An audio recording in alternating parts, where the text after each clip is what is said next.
I just wrapped up the documentary on the Idaho 4, and I don't know if I agree with the ending of it. I don't know if I agree with their reason why. And if you saw it, you'll know what I'm talking about. All that being said, everything's alleged. Welcome to the point. Let's get to it. Because the Idaho 4 documentary has me wondering, do they actually know what they're talking about? I'm not going to sit here and make the case that it was all disinformation. The interviews were good. The insight was good. And overall, if you haven't seen it, I do recommend you go watch it. But let's talk about what they consider to be the motive in this crime, which is they claim Bryan is an incel. Now, we've heard this before. We've heard it talked about it before, and we've discussed it to a degree. But at the point of discussion on this channel, we didn't know Bryan was the one who committed this crime. But even him admitting he was the one who did it, I'm still not necessarily buying this incel thing. Now, we know what one is, but a lot of what they were basing this off of was Bryan being socially awkward, having a hard time getting dates, not necessarily closing the deal, and then there was this whole Papa Rodger piece on the documentary, where of course they're saying Bryan was Papa Rodger. They had similar questions, not exact, the images looked the same, and there were statements on the documentary that Bryan had some sort of appreciation or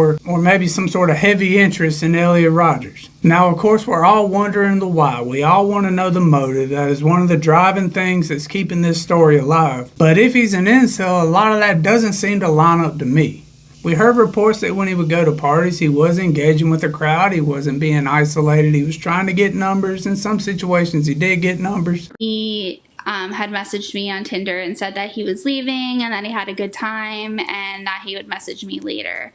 And then about an hour later, he messaged me and he said that I had good birthing hips, and I just never messaged him back after that. He was going on dates, and he was, at least to a degree, in a relationship with a fellow WSU student. That doesn't necessarily seem like incel behavior to me. Now, I'm not trying to get on here and act like I know this guy in and out. I understand him, and this is what the motive is, and this is what the motive isn't. But in terms of motive, that why doesn't line up. And there's been loads of potential motives floating around online since the beginning of this case. Of course, there was the stalking motive. There was some sort of obsession motive. We've already talked about the incel stuff. We've dove into the why pretty heavily on this channel. And since we know he is the one who committed the crime because he admitted to it, are you pleading guilty because you are guilty? Yes. That was his own words. Let's stop splitting hairs here. And let's really just openly figure out what is the motive. If you had to ask me, and my best guess is, I would say this was some sort of obsession taken too far. And here's what I mean by that. We know that Bryan was, at least in the past, addicted to party favors. Obviously, he had an interest in criminology and crime. And what if he substituted one addiction for another? What if, while he was coming off of or trying to come off of those party favors, he took something that was an interest and turned it into an obsession? And then it went from an obsession to an addiction. An addiction to the point where he realized the only way I'm going to understand why individuals do a crime like this is to commit one myself. And he said that I had good birthing hips. And not only commit one myself, let's do one atrocious. Let's do one heinous. Let's make it brutal. Let's pay tribute to some of these people I've learned about in class, and let's raise the bar to a degree. I'm not trying to glorify what he did or praise it or say somebody should copycat it. I'm just trying to understand here. I'm just trying to give my best guess in a long series of videos on guesses. But is that far-fetched? Is this some sort of, I've been studying this, I've been enthralled in this situation, I've been knees deep in the why individuals do what they do, but I don't understand it. And in that need to understand, that obsession to learn more, he decided to commit this crime. And while no, I don't believe he was stalking these individuals, even though his phone pinged 28-something times in the area, but I do believe it's possible and fair to say he was hunting. I believe in those court hearings they said the hours of these pings were between 10 and 4 a.m.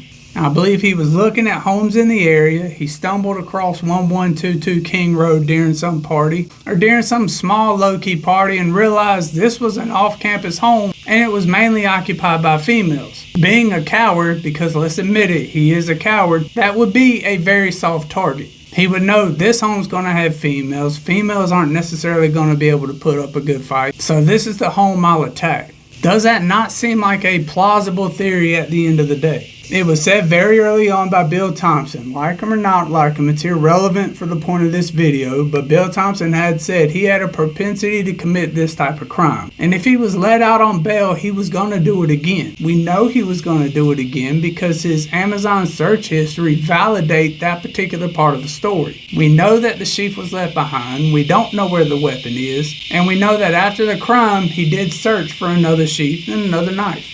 So this wasn't going to be the last time. And it's quite possible this did just simply turn out to be an obsession that turned into an addiction to help get over another addiction.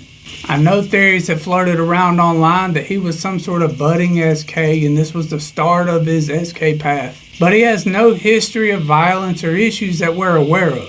Which is what makes this story so strange. This is what makes this story so random. Usually when we have these 100% random attacks, we have some sort of information in the individual's background where we can point to it and say, look, this is what identified him to become that. It's a need to understand. It's a human need to classify. And I'll admit it, I'm reaching and grasping for straws just as much as these other individuals are. Birthing hips. But we don't know of any history in Bryan's situation where we can point to and say, this is it. This is how we knew he was going to become that. It seems like we're all still just trying to grasp at straws. We're grasping at straws in the media. We're grasping at straws in these documentaries.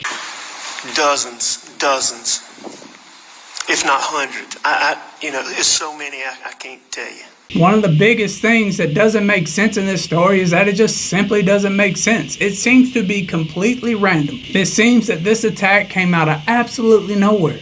And I believe it was Dr. Ransom who said that this would have been the perfect crime except for the fact that Bryan got tunnel vision. He got so focused on what he was doing, he forgot the sheath was left behind. But I'm just not buying the incel thing. I get it. He did it. He admitted to it. I've said it on this channel. But that doesn't mean we need to paint this thing out to be a picture that it's not. It would be nice if we got the reason why. It would be nice if we got a confession. Or it would be nice if we knew where the weapon was. And I don't believe he can tell us where the weapon is specifically because that thing's in the river, probably 20, 30 miles down from wherever you dropped it in. That's that combat vacuum we heard of very early on. There was a container where he stored all this stuff, and all that stuff went into the water.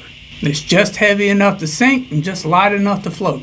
That's what you're looking for. But in terms of motive and the reason why, this is the best one I can come up with. This was an experiment gone too far. This was an obsession that turned into an addiction. He had to know the reason why. He had to experience the reason why. That was the only way he was going to be able to write these papers. I don't believe he was an incel. I don't necessarily believe he was some sort of budding SK because he doesn't fit those qualifications. This was a brutal, horrific attack. None of this needed to happen. It only happened because Bryan took it too far. That's my best guess. Now, I've been wrong before, and if I'm wrong, you can let me know down in the comments below. But if you enjoyed this and a more fair, open conversation, maybe check one of these videos out. Y'all be safe now.